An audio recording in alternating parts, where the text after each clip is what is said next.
So yan, dito po sa aming login page, makita po natin dito yung verify your human para maiwasan po yung mga bots at siguraduhin na tao lamang po yung makakapasok sa system namin. So try natin.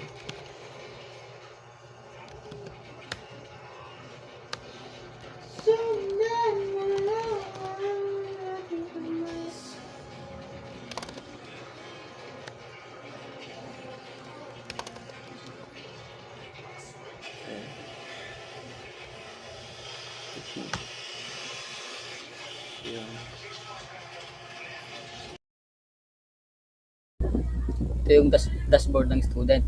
Dito tayo nag-request ng new case. Let's request. Dito natin i-input yung yung case, for example.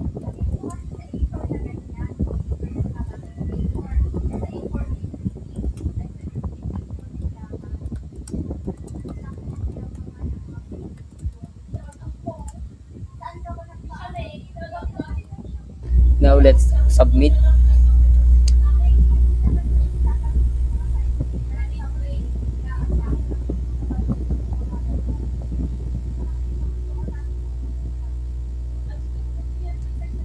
Now we submit our case and let's wait for the counselor.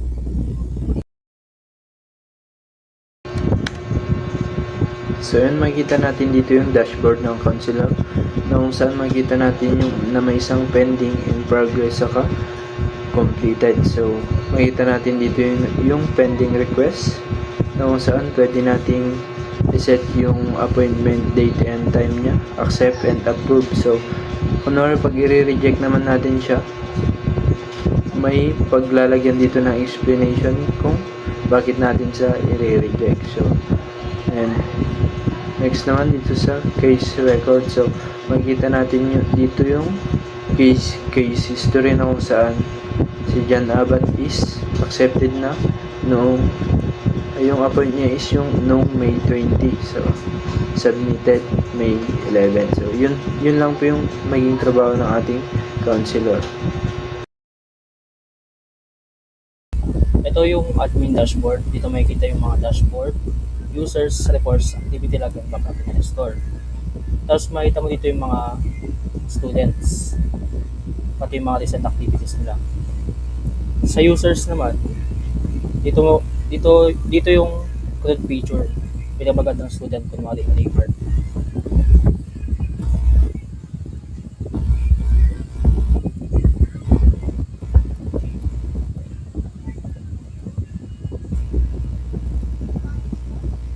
As a student user, and search natin sa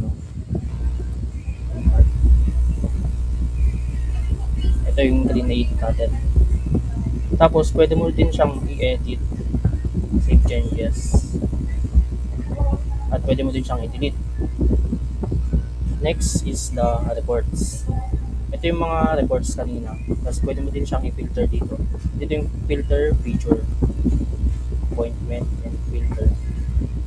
Tapos pwede mo din i-report, ay print yung report. Ito naman yung print feature. Tapos sa activity log naman,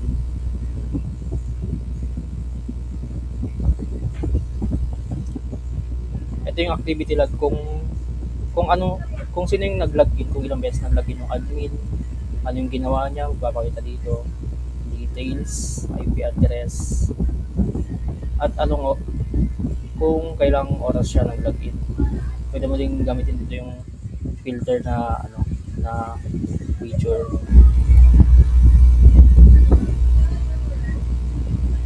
Ayan, pakita na admin lahat. Backup and restore. Ito naman yung backup feature, download backup, and ito na.